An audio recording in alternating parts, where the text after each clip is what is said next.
Hey, you guys, it's Shawnee from Shawnee's Shop, and today I'm going to be showing you guys how to make this gorgeous, easy peasy, lemon squeezy, sublimated 40-ounce design. So let's get going, babe. Here are all the materials that you're going to need for this project. For today, I'm going to be using the 40-ounce holographic tumbler from MakerFlow. The box is this gorgeous. Imagine what the tumbler is going to look like. You're also going to need your UV cure, aka your nail lamp. I mean, come on, it's a multi-purpose use. Your heat-resistant glove and your tape measure. And normally I work with an 8.5 by 11 sheet paper, but today I'm going to be pulling out the big boy, the 8.5 by 14. Of course, I got my pink tape dispenser with me, fully loaded and ready to go. Yes, we're going to be bougie today, baby. We are going to be making a topper for this tumbler. So from MakerFlow, I got ice, and I also got these super adorable, cute citrus slices. For our adhesive, we're going to be using UV resin, of course. Isn't the usual UV resin I use, but this is just what I got from my local Michael's, so don't come for me. Yes, of course, you're going to need some scissors. Like, I feel like you always need scissors, so make sure you have some scissors in your craft room, baby. Today, I'm going to be using my MakerFlow oven, and here it is. Isn't it so beautiful? And it's got 3 different settings on it. A low dry setting, a hot air, and it's got a cute little light so you can see your project. And yes, I know you're probably wondering why I'm showing you the oven in the beginning of the video, but that's because I'm going to be preheating it for 35 minutes. So set the oven to 375 and set it to 35 minutes because when the 35 minutes are over, you're going to hear that beep and it is all preheated. Because we're doing a big 40-ounce tumbler, you're not going to want to keep that extra plate in there, so make sure you take it out. This is when we're going to want to take some measurement, and because this is a 40-ounce, obviously the top and the bottom are different. So you're going to want to take 2 separate measurements, and if you're a little on the lazy side, go to MakerFlow because they got all the measurements there ready for you to just input into your computer. After doing some measurements, the top portion is 12.75 by 5.75. And the bottom portion is 10.3 by 3.58. Where I get some of my designs from my full wraps are from Etsy.com, so I'm heading over to the site and I'm going to download it. Make sure to download both files because you're going to get a top half and you're going to get a bottom half. Before heading on into the editing software, make sure you downloaded the right images. That's when we're going to dive into Inkscape. After clicking on the word print, it's going to show you all different paper sizes that you can choose from. And of course, today we're going to be using the US legal paper, which is 8.5 by 14. Because we're working with the tumbler today, you're going to want to make sure it's in the landscape position. Give yourself a pat on the back because you're already halfway there. So first things first, I'm the realist. No, JK. No, but seriously, you're going to want to import the top half of your design first. And then those measurements didn't go to waste. Now you're going to put in your measurements right over here at the top. You know me, I love to double check, triple check, quadruple check, whatever check it is, I am doing it. So you're going to head over to File and Document Properties, and here you are. You're going to see everything about what type of paper you are printing out. And in case that's not enough double checking, quadruple checking, whatever check the heck it is, here's another way to check before you print out. So you're going to head over to File, Print, and Properties, and that's when you're going to see the document size and you're going to be able to change the output paper size. Your paper sizes don't match up to what you are using, then baby, it is not going to work. So this is why you are able to double check your work before wasting any kind of ink or paper. So after putting in my paper from MakerFlow into my Epson F170, my printer is going to flawlessly print out my top portion of my design. And look how cute it is coming out.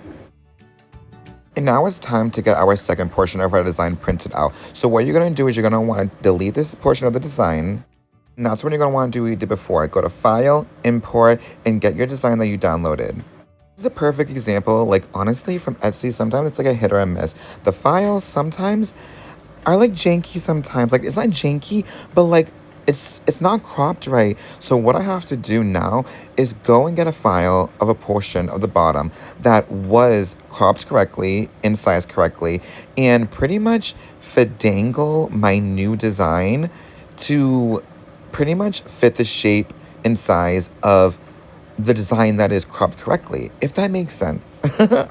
After putting in the correct dimensions of the Labubu design that I'm not using for this tumbler, I am then going to take my lemon design of the bottom portion and get it as close as I can to fit that Labubu design that is sized correctly. I'm sorry if this is a little confusing, especially for my first sublimation tutorial, but honestly, this is a really good example because a lot of cute designs come like this from Etsy, and then after you downloaded it and spent the money, you're like, what do I do now? But here I am to show you. After getting your design the right size, it's ready to print. And just like that, your second portion, your bottom half, your booty, just joking, your bottom portion of your tumbler is going to print out the correct size. Now it's time to cut your designs out. And you're going to want to cut your designs out just like how you cut off that. You're going to want to cut off your design very demure and very cutesy. You already know bigger the better with the scissors because here I am with my little baby scissors going slowly but surely. I'm not making no mistakes. I'm missing not a single crumb. Now it's time to tape up our tumbler with our design. And now you guys can watch me tape it up and figure it out for yourself. No, I'm just joking. That's why I'm here for the tutorial, babe. Where the paper meets, I like to line it with tape to get that first initial tape down. And I know I am using little pieces of tape, but you're going to want to line your tumbler all the way across with your sublimation tape, and the same thing with the top of it. And if you want to think smarter, not harder, like me, just pull out the roll of tape and wrap it around your tumbler. And you're going to kind of give it a shake it, and make sure your design is not moving because you do not want anything loose in life, okay? Then you're going to want to repeat that process for the bottom portion. Ta-da! Isn't my second voice cute? But after taping it up, it should look something like this. Now it's time to be better than Betty Crocker herself and bake your tumbler. And say bye-bye to your tumbler for the next 3 minutes and make sure to set a timer so that you're not forgetting how long it's in there. Now do the cha-cha slide, 3 hops this time. Just joking, we are rotating, not hopping. After you rotate your tumbler and pop it in there for 3 minutes, you got 3 minutes to hop around, go right, go left, do the cha-cha slide, even the Cotton Eye Joe. 6 minutes later, a beauty was born. This is where some people like to use their weeder tool, which I had out thinking I was going to use it, but I've had a lot of times where I went to use it to take off my tape and I've actually scratched and damaged the tumbler. And there goes all the work and time I just put into that. Like, how mad would you be scraping your tumbler and ruining it after all this beautiful work? Now it's time to make the tumbler topper. And for the tumbler topper, I'm going to be using 3 lemon slices. Now we are switching gears and working with UV resin, so make sure you get your gloves out because you're going to want to make sure you're using proper PPE. How embarrassing. I was trying to put some UV resin on the lid and I totally forgot to take off the little seal on the bottle. Don't mind me. So if you are using a new bottle, remember to take the seal off before applying your UV resin, or else nothing is going to come out of your bottle. So that's when I'm going to take this little itty bitty brush and brush around some UV resin so then I can apply the little ice cubes. And you guys are probably thinking like, what the heck is he doing? Just pouring it all over the place. But trust the process.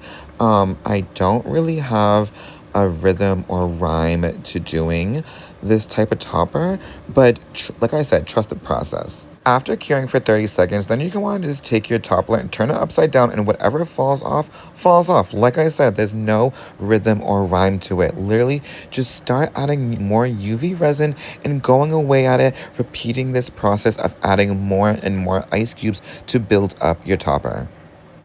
See, you guys probably thought like I was crazy or something. Like, look how stinking cute. Like, now we got a base for our lemon slices.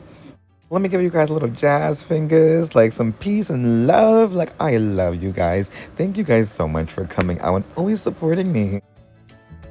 Like, look how stinking cute this is. And of course, you guys know me.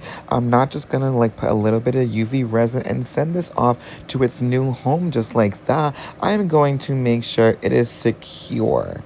Every topper I do, I always give it a shake test. Like, not just no little shake test. I'm talking about, like, we are shaking the heck out of this. Like you are on the Rip Ride roller coaster at Universal Orlando, baby. And just like that, the tumbler is now complete. From the showstopper tumbler topper to this gorgeous tumbler, I don't know which one I'm loving more, but I just know that I might keep this for my dang self. If you didn't happen to catch my last video, these tumblers, I like to call them Hannah Montana tumblers. They are like a dual tumbler because not only can you use the tumbler without a handle, but you can easily unscrew it and attach the handle just like that. I don't think you guys are ready for this. Like, get ready, get ready, get ready, get ready. My favorite part of the tumbler is that the topper actually glows. Look how gorgeous. If this tumbler doesn't just scream, take me to the beach. Okay, so scratch that. Maybe not the beach because I do not like that dirty seaweed all up in the cracks of my feet. Nasty. I will be in the backyard in my pool, dipping my feet in, sitting by the pool with this gorgeous tumbler in my hand. Hope you guys like this tumbler as much as I loved making it, so stay tuned for my next video, and like always, slay the day, every day. Shawnee, out, mwah.